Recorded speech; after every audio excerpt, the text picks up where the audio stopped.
보내는 신호를 잘 읽는 게 당뇨 예방과 조기 발견의 핵심입니다. 먼저 식후에 졸음이 심하게 몰려온다, 또는 밥만 먹고 나면 멍하고 무기력해진다면 이건 당 대사의 균형이 무너졌다는 대표적인 초기 신호입니다. 소변을 자주 보거나 밤에 화장실을 자주 가는 경우도, 또 피부나 입술이 자꾸 건조해지거나 가려움증이 생기고, 그리고 생각보다 많은 분들이 놓치고 있는 신호가 바로 안녕하세요. 당뇨인들의 당뇨 졸업을 돕는 한의사 당보만의원 종로점 대표원장 이희민입니다. 당뇨는 평생 관리하는 질병이 아니라 졸업할 수 있습니다. 또한 당뇨를 졸업하고자 하는 과정에서 합병증 위험을 줄일 수 있기 때문에 당뇨 졸업에 꼭 도전해야 합니다. 저의 이런 생각들을 이번에 출간한 저의 책 평생관리노 당뇨 졸업해야 합니다에 잘 담아두었습니다. 오늘도 당뇨 졸업에 대한 여러 말씀 드리도록 하겠습니다. 혈당을 낮추는 데 도움이 되는 가장 기본적인 생활습관 하나를 꼽는다면 무엇인가요? 당뇨는 생활습관병이기 때문에 집에서 어떻게 관리를 하는지가 정말 중요하거든요. 그래서 제가 실제로 환자분들께 꼭 권하는 핵심 한 가지, 그리고 세 가지 생활습관이 있는데요. 여러분께도 특별히 공유를 해드릴게요. 우선 공복혈당 달력 작성 방법을 알려드릴게요. 우선 탁상 달력이 필요한데요. 자고 일어나서 1시간 이내에 공복혈당을 측정해서 탁상 달력에다가 그 날짜에다가 기록해 주시고요. 평소보다 혈당이 높거나 낮은 날 왜 그런지 찾아서 이유를 적어보세요. 평소랑 비슷한 혈당이 나오면 그냥 넘어가면 되고요. 공복혈당은 아침에 일어나서 1시간 안에 잰 거기 때문에 어제 하루 중 어떤 요인 때문에 오늘 공복혈당이 이렇게 달라진 건지를 관찰하는 게 굉장히 중요합니다. 이렇게 공복혈당 달력을 탁상 달력에다가 꾸준히 작성하다 보면은 결국 생활관리에 있어서 세 가지가 중요하다는 것을 알게 될 겁니다. 환자분들과 함께 해보니까 공통적으로 세 가지가 중요하더라고요. 첫 번째는 저녁 식사 후 3-4시간 금식입니다. 자기 전에는 소화기를 비우고 자야 수면도 깊어지고요. 다음날 혈당도 뚝 떨어집니다. 20 정도는 떨어질 거예요, 공복혈당이. 이때 금식 3-4시간 동안 과일 한 조각 안 되고요. 견과류 조금도 안 됩니다. 물 외에는 그냥 다 안 된다고 생각하시고 철저하게 금식을 해보세요. 거꾸로 식사나 현미밥 이런 것도 물론 중요하지만 저녁 식사 후에 3-4시간 금식이 공복혈당에 큰 영향을 준다는 거를 관찰하시면 알게 될 겁니다. 재밌었던 일화가 있었는데요. 제 환자분 중에 30대 젊은 남성분이 있었어요. 근데 이분이 크로스핏이라고 하는 굉장히 좀 힘든 운동이 있는데 퇴근 후에 크로스핏 운동을 하고 집에 와서 닭가슴살에 샐러드에 간단하게 먹고 자는 삶의 패턴을 갖고 있었는데 공복혈당이 110 정도에서 더 이상 안 떨어지는 거예요. 그래서 제가 이분께 일단 패턴을 좀 바꿔보자. 그래서 밥을 먼저 먹고 그 다음에 운동을 하고 집에 오는 삶의 패턴으로 바꿔보자 라고 말씀을 드려서 이분이 5시에 구내식당이 다행히 있어가지고 구내식당에서 5시 밥을 먹고 퇴근해서 크로스핏 운동을 똑같이 하고 집에 와서 잠을 자는, 그래서 음식을 먼저 먹고 3-4시간 금식을 한 거죠. 이렇게 패턴만 바꿨는데도 공복혈당이 90대로 떨어져서 졸업을 하셨습니다. 당뇨를 이겨내신 거죠. 정말 3-4시간 금식하는 게 중요하니까요. 이거 꼭 지켜주시고요. 그리고 두 번째는 11시 이전 취침과 7시간 이상 수면입니다. 수면이 부족하면 인슐린 저항성이 올라가고 스트레스 호르몬도 분비돼서 혈당이 같이 올라가거든요. 실제 공복혈당 달력을 작성해보면 생각보다 수면이 중요하네 이런 거 느끼실 거예요. 잠을 충분히 자고 나면, 푹 자고 나면 공복혈당이 낮아진다든지, 아니면 반대로 수면이 부족하고 제대로 못 잤는데 다음날 공복혈당이 생각보다 높아진다든지, 이런 경험을 하시면 왜 저희가 수면이 중요하다고 평소에 말씀을 드리는지를 몸소 깨닫게 됩니다. 그래서 재미있는 일화가 있었는데 이분은 평소에 공복혈당이 130 정도 나오시는 분이었어요. 근데 공복혈당 20 정도 떨어지는 거 굉장히 힘들잖아요. 그런데 어느 날 알람을 모르고 실수로 끄고 안 켜고 잔 거예요. 그러고 나서 아침에 공복혈당을 재보니까 평소에는 130대였는데 2시간 더 잔 걸로 110대로 떨어진 거죠. 20이 뚝 떨어진 겁니다. 20이 떨어지는 게 굉장히 힘든 게 공복혈당인데, 그때 그분이 그래서 수면이 중요하구나, 나에게 적정 수면 시간은 이 정도구나를 많이 깨달았다고 합니다. 그래서 여러분도 수면 꼭 잘 지켜주시고요. 그리고 마지막 세 번째로는 운동이에요. 사실 운동은 열심히 했다고 다음날 공복혈당이 꼭 낮아지지는 않아요. 그리고 반대로 운동 안 해서 전날 운동 안 했다고 걱정했는데 다음날 공복혈당이 낮아졌던 그런 경험도 있을 겁니다. 참 이럴 때 배신감 많이 느끼시긴 하는데, 그래서 운동을 해서 다음날 공복혈당을 당장 낮춘다는 마음을 좀 내려놓으셔야 하고, 오히려 운동은 긴 호흡으로 꾸준히 하시는 게 맞고요. 내가 운동할 수 있는 시간대에 내가 좋아하는 운동을 체력에 맞게 해야지 장기적으로 운동을 할 수가 있습니다. 그래서 공복혈당 달력은 당뇨를 졸업하셨던 분들이 당뇨를 졸업할 수 있었던 가장 큰 꿀팁으로 뽑는 거기 때문에 꼭 작성해 보시고요. 관찰하면서 나에게 맞는 생활관리법을 찾아서 실천까지 해보세요. 그래서 관찰과 실천을 하는 게 공복혈당 달력의 핵심이고요. 이걸 꾸준히 하다 보면 어느덧 졸업과 가까워진 자신을 발견하실 겁니다. 책에서 강조한 식사 직후 졸림 증상은 왜 위험 신호인가요? 당뇨 초기에 몸이 보내는 대표적인 신호 중 하나가 바로 식곤증이에요. 그래서 이거 느끼시는 분들 정말 많잖아요. 밥 먹고 나서 30분에서 1시간 사이에 졸음이 쏟아지고 몸이 굉장히 무거워지죠. 또 머리도 멍해지고 집중도 잘 안 되기도 하고요. 이런 증상들이 반복된다면 이상하다 하고 한 번쯤 의심해 보셔야 합니다. 특히 식후혈당이 비정상적으로 치솟고 있다는 신호일 수 있거든요. 왜냐하면 우리가 식사 후에 혈당이 급격하게 올라가면 우리 몸은 이를 잡기 위해서 인슐린을 대량으로 분비하고 이 인슐린이 혈당을 급격히 떨어뜨리면서 오히려 저혈당 상태에 가까운 혼란을 일으킵니다. 이러한 결과로 뇌에 당이 부족해져서 졸리고 피곤하고 멍한 느낌이 드는 거거든요. 꼭 식곤증이 아니더라도 밥을 먹고 나면 더부룩하거나 가스가 차거나 속이 쓰리거나 이런 소화기 불편감이 있는 것도 마찬가지입니다. 모두 소화 기능이 저하됐을 때 나타나는 신호인데요. 이게 반복이 되면 결국 혈당 대사에 이상이 생기고 수년 내에 당뇨로 진행될 확률이 매우 높습니다. 극복 방법 알려드릴게요. 우선 먹고 나서 소화기 불편감이 없는 식사를 평소에 해야 되고요. 그래서 먹고 나서 불편한 음식은 피해 주시는 거죠. 그리고 식후에는 꼭 가볍게라도 10분 이상 걷기를 실천해 보시길 바랍니다. 이렇게 두 가지를 실천해 주시는 게 식후혈당 급등을 막고 식곤증을 막는 데 정말 큰 도움이 됩니다. 하루 중 혈당이 특히 오르기 쉬운 시간대나 상황은 언제이며 그럴 때 집에서 대처하기 좋은 방법 알려주세요. 하루 중 혈당이 가장 높아지기 쉬운 시간대는 당연 식후입니다. 특히 식사를 하고 나서 30분에서 1시간 사이 혈당이 급격히 치솟는 혈당 스파이크 구간이 찾아오는데요. 이 시기를 잘 관리하지 않으면 췌장의 인슐린 부담이 커지고 점차 인슐린 저항성이 생기면서 당뇨로 이어질 가능성도 높아집니다. 실제로 식후혈당이 먼저 높아지고 후에 차츰 공복혈당이나 당화혈색소까지 높아지면서 당뇨로 진행되는 경우들이 많거든요. 따라서 식후혈당 상승은 향후 당뇨로 발전될 수 있어서 꼭 막아야 하는데요. 이때 가장 효과적인 방법 중 하나가 바로 식후 운동이에요. 식후 30분 이내에 걷기나 가볍게 자전거 타기 등등 부담 없는 움직임을 실천하시면 근육이 인슐린 없이도 혈중 포도당을 직접 흡수하기 시작하면서 혈당이 빠르게 안정됩니다. 단기적으로는 혈당을 떨어뜨리는 데 매우 효과적이고요. 또 꾸준히 반복하면 장기적으로도 인슐린 저항성을 낮추는 데에도 큰 도움이 됩니다. 또 하나 함께 실천하면 좋은 방법이 바로 식사 순서 조절이죠. 이른바 거꾸로 식사법인데요. 보통 밥부터 먹는 습관이 있었을 텐데 채소, 그 다음에 단백질, 마지막에 탄수화물 이런 순으로 먹는 방식으로 바꿔보세요. 정말 자신이 좋아하는 채소 하나씩 준비해서 식전에 채소 먼저 먹고 당의 흡수를 천천히 유도해 식후혈당이 급격히 오르는 것을 막아줍니다. 실제 이렇게 순서만 바꿔도 혈당 스파이크와 인슐린 분비량이 모두 낮아진다는 것이 연구에서도 입증됐습니다. 아주 사소한 변화이지만 거꾸로 식사와 식후 운동 이렇게 두 가지 전략은 혈당 관리의 핵심 축이라고 할 수 있겠습니다. 한의사가 추천하는 혈당 조절에 도움이 되는 차나 간단한 음식이 있을까요? 환기차를 권해드리고 싶은데요. 우리가 삼계탕 하면 생각나는 약재가 바로 환기잖아요. 환기는 한의학에서 대표적인 기력 보강 약재인데요. 특히 환기에 들어있는 사포닌과 플라보노이드는 혈당을 천천히 오르게 합니다. 연구에서도 환기가 인슐린 민감성을 높이고 혈당을 낮추는 효과가 있음이 밝혀졌고요. 또 환기는 췌장의 베타세포 기능을 보호하는 효과도 있어서 실제 췌장 기능이 저하된 분들에게 췌장 회복에 도움이 되는 한약을 처방하는데 그때 제가 핵심으로 넣는 약재가 바로 환기입니다. 췌장이 회복되도록 돕다 보니까 인슐린 분비량이 실제로 증가해서 정상 범위로 회복되는 사례들이 많거든요. 환기는 구하기도 쉽고 맛도 괜찮기 때문에 물 대신 끓여서 마실 수 있고요. 우선 물 1리터에 환기 한 줌 정도를 넣고 2-30분 정도 끓여주시면 됩니다. 만약에 나는 조금 더 진하게 끓이고 싶다라고 하면 물이 절반으로 줄 때까지 계속 끓이면 됩니다. 꾸준히 드셔보시면 큰 도움이 되실 거예요. 병원 수치만으로는 알 수 없는 내 몸의 혈당 이상을 자가 체크할 수 있는 신호는 무엇인가요? 병원에서 혈당 수치를 검사했을 땐 정상이 나왔는데도 왠지 몸이 이상한 느낌이 들 때 있죠. 사실 혈당 문제는 수치보다 몸이 먼저 말해주는 경우가 많거든요. 그래서 몸이 보내는 신호를 잘 읽는 게 당뇨 예방과 조기 발견의 핵심입니다. 먼저 식후에 졸음이 심하게 몰려온다, 또는 밥만 먹고 나면 멍하고 무기력해진다면 식후 혈당이 급격히 오르고 급격히 떨어지면서 뇌에 당이 공급이 제대로 안 되는 상태일 수 있거든요. 이건 당 대사의 균형이 무너졌다는 대표적인 초기 신호입니다.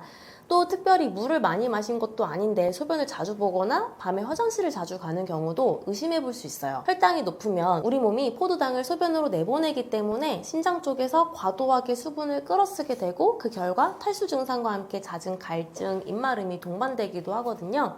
또 피부나 입술이 자꾸 건조해지거나 가려움증이 생기고 상처가 잘 낫지 않는다면 혈당 이상으로 말초 순환이 떨어지고 있다는 그런 신호일 수 있어요. 특히 종아리나 발등 같은 부위에 마른 각질이 유독 심하다면 한 번쯤 혈당을 체크해 보시는 게 좋습니다. 그리고 생각보다 많은 분들이 놓치고 있는 신호가 바로 불면증이나 새벽에 자주 깨는 현상이에요. 혈당이 자는 동안 들쭉날쭉해지면 자율신경이 교란되면서 수면의 질이 떨어지고, 이게 반복되면 아침에 개운하지 않고 하루 종일 피곤하고 짜증이 나기 쉽거든요. 그래서 정리를 해보면 병원 수치가 정상이라 하더라도 졸음이나 갈증, 피부 건조, 불면, 잦은 소변, 이런 몸의 반응이 계속된다면 내 몸이 혈당 이상을 경고하고 있을 수 있는 겁니다. 그래서 우리 몸은 절대 한 번에 아프지 않아요. 미리 신호를 줍니다. 방금 말씀드린 신호들 잘 관찰하시고 신호가 있다면 관리하고 치료하셔서 당뇨를 막으시길 바랍니다. 당뇨는 졸업이 가능한 병일까요? 많은 분들이 당뇨는 한 번 걸리면 낫지 않는다, 평생 관리해야 한다, 이렇게 생각하시잖아요. 그런데 실제 당뇨를 연구하고 치료해본 결과 당뇨는 졸업이 가능한 병입니다. 또한 당뇨는 꼭 졸업해야만 하는 병이기도 한데요. 하나하나 설명해 드릴게요. 의학적으로는 당뇨 졸업이라는 용어 대신에 당뇨 관해라는 용어를 써요. 이거는 당뇨약을 복용하지 않는 상태에서 6개월 이상 당화혈색소가 6.5% 미만으로 유지되는 상태를 뜻합니다.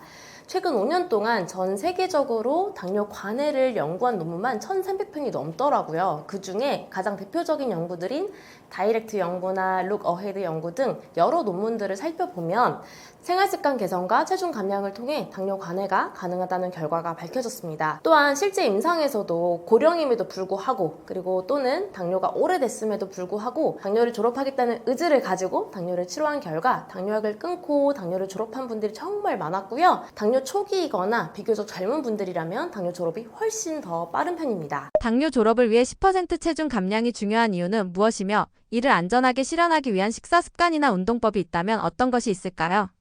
의학적으로는 당뇨 관해라고 부른다고 말씀드렸잖아요. 지금까지 발표된 여러 연구들을 보면 체중을 감량할수록 당뇨 관해율이 분명히 높아지는 경향이 있어요. 특히 비만형 당뇨인의 경우에는 자신의 체중에서 10% 정도만 감량을 해도 췌장의 인슐린 분비 기능이 개선되고 간과 근육의 인슐린 저항성도 줄어들면서 당화혈색소가 유의하게 떨어지는 효과가 나타납니다. 대표적인 예로는 영국의 다이렉트 스터디라는 게 있는데, 체중을 10kg 이상 감량한 환자들의 절반이 당뇨 관해에 도달했다는 결과도 있거든요. 그래서 당뇨 졸업을 원하신다면 자신의 체중의 약 7에서 10% 정도 감량하는 거를 1차 목표로 잡는 게 아주 중요합니다.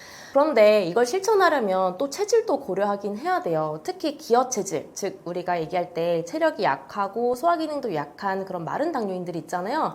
이런 분들의 경우에는 무조건 음식량을 줄이거나 운동을 과하게 늘리면 오히려 기운이 빠지고 체중은 줄고, 그런데 우리가 원했던 혈당은 더 안 잡히는 그런 악순환이 생길 수 있거든요.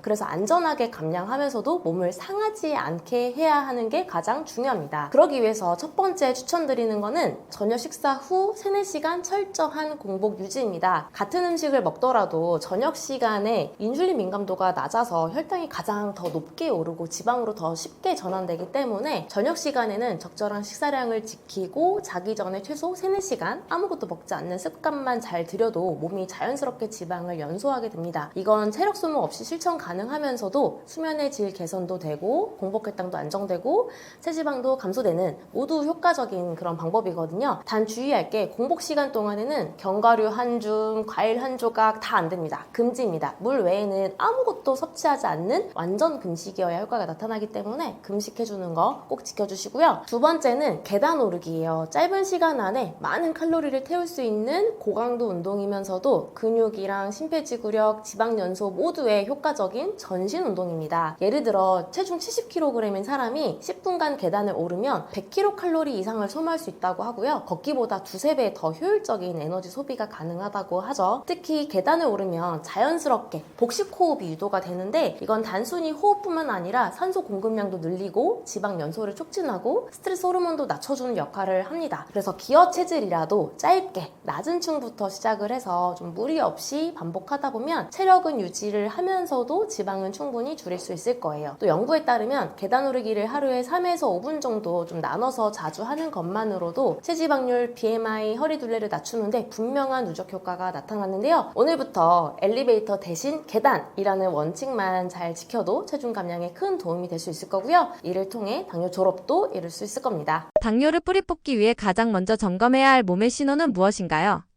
당뇨 초기에 대표적으로 많이 나타나는 신호가 바로 잦은 갈증과 잦은 소변입니다. 물을 자꾸 마시고 싶다거나 밤에 자꾸 화장실을 간다 이런 분들 많이 있지 않으신가요? 이건 혈당이 높아진 상태에서 우리 몸이 과한 포도당을 소변으로 내보내기 위해서 수분을 끌어쓰고 있는 과정이거든요. 따라서 평소보다 물을 더 자주 마시고 소변이 자주 마려운 상태가 반복된다면 한 번쯤은 혈당 검사를 해보시는 게 좋고요. 또 하나 유독 피로감이 쉽게 쌓이는 경우도 당뇨 초기 신호일 수 있습니다. 나는 충분히 잤는데 아침에 개운하지 않고 평소보다 쉽게 지치고 무기력해지는 경우인데요. 이는 혈당이 잘 활용되지 못해서 에너지가 필요한 조직, 특히 근육이나 뇌에 포도당 공급이 원활하지 않기 때문입니다. 쉽게 말해서 몸은 연료가 부족해서 자꾸 쉬고 싶은 거죠. 또 어떤 분들은 눈이 뿌옇게 보이거나 집중력이 떨어지는 느낌도 경험을 하는데요. 이건 고혈당 상태가 반복되면 혈관 안에 삼투압이 바뀌면서 눈 속에 수정 제외 수분이 들어가서 초점이 흐려지는 현상이 생기기도 하고 뇌에도 포도당 공급이 잘 되어야 하는데 제대로 되지 않으면 순간적으로 멍함이나 혼란이 생길 수 있거든요. 그래서 정리를 하자면 당뇨 초기엔 식곤증, 잦은 갈증, 잦은 소변, 무기력함, 눈 흐림, 집중력 저하 같은 신호들이 몸 여기저기서 아주 작게 시작이 됩니다. 평소와 조금 다른 이런 변화들을 그냥 컨디션이 안 좋네 하고 그냥 넘기지 마시고 생활 습관들 한번 점검해보고 당뇨 검사도 해보는 그런 기회로 삼으시는 게 정말 중요합니다. 한의학적으로 볼 때 당뇨를 유발하는 대표적인 체질 또는 장부의 약점은 무엇인가요?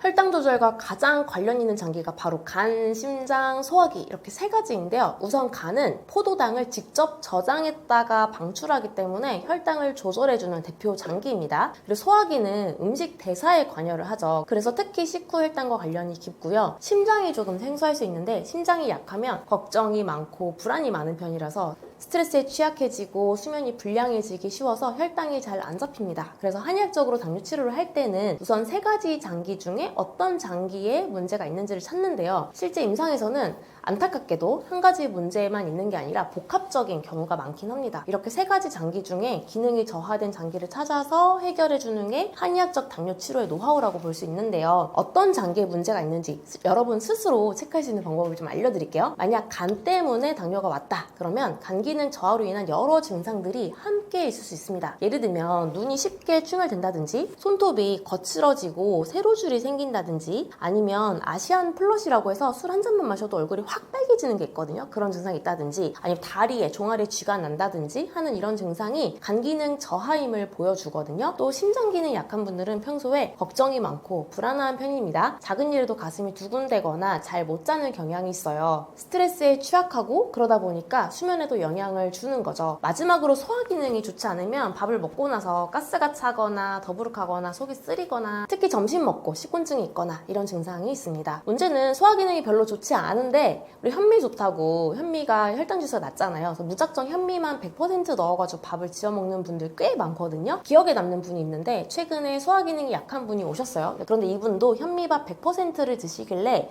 소화 기능이 약하니 백미를 쌀을 50% 정도 넣고 나머지는 내가 좋아하는 그리고 소화가 잘 되는 잡곡들을 섞어서 드시라고 권했습니다.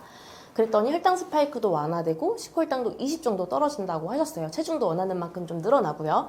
그래서 자신의 소화기 상태에 맞는 음식이 좋은 거지 무조건 남들이 좋다는 음식 이게 다 나한테 좋을 수는 없는 거죠.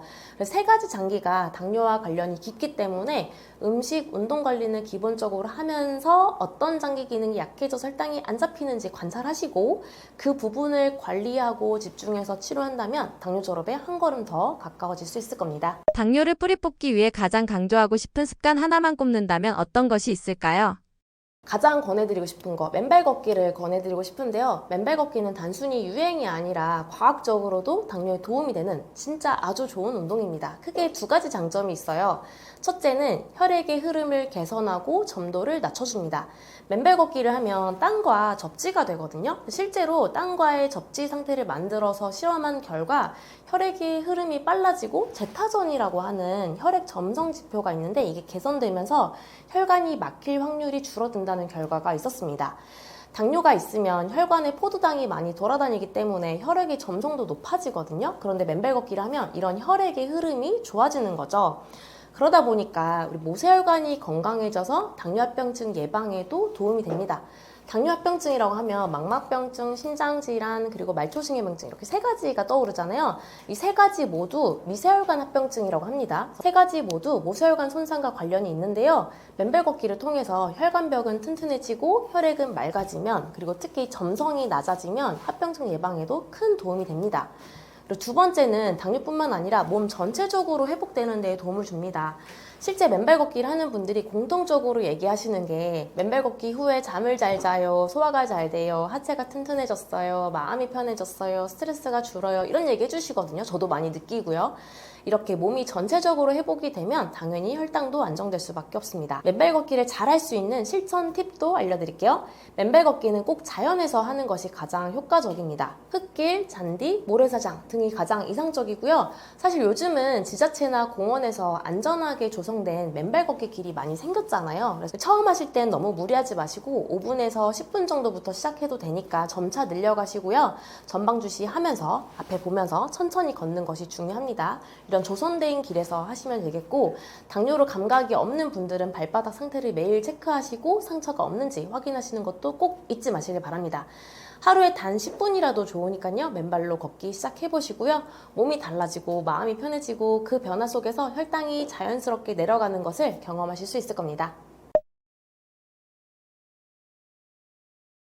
당뇨는 평생 관리하는 병이 아닙니다. 졸업할 수 있는 병입니다. 그리고 졸업을 해야 하는 병이기도 합니다. 단 한 번이라도 졸업을 하면 심장질환 위험 40% 그리고 콩팥질환 위험은 33%가 줄어든다는 사실은 이미 연구로도 입증이 됐습니다. 당뇨를 그냥 관리만 하다가 합병증을 기다릴 게 아니라 지금 당장 졸업에 도전해야 하는 이유입니다. 건강상의 이득이 훨씬 더 크기 때문이죠. 또한 당뇨를 졸업한 분들은 혈당뿐만 아니라 소화나 수면, 피로, 변비 같은 전반적인 건강이 회복되는 경험을 하십니다. 진짜 건강으로 가는 길, 저는 당뇨 졸업이 유일한 해답이라고 확신합니다. 그 시작은 거창할 필요가 없습니다. 오늘 저녁부터 저녁 식사 후 3-4시간 금식 이것만 실천해보세요. 그 작은 변화 하나가 내일의 공복혈당을 바꾸고 인생을 바꾸고 졸업을 만들어줄 겁니다. 당뇨는 평생 관리하는 병이 아닙니다. 당뇨는 졸업 가능한 병입니다. 지금 도전하시고요. 우리나라 600만 당뇨인이 모두 당뇨를 졸업하는 그날까지 저도 함께 연구하고 노력하겠습니다. 그리고 한약적 치료가 필요하시다면 당고만의원을 찾아주시고요. 당뇨에 대한 정보는 당뇨스쿨 유튜브 채널을 통해서 일주일에 3번씩 업로드되고 있기 때문에 당뇨에 대한 모든 정보는 당뇨스쿨을 통해서 편하게 시청하시면 되겠습니다. 감사합니다.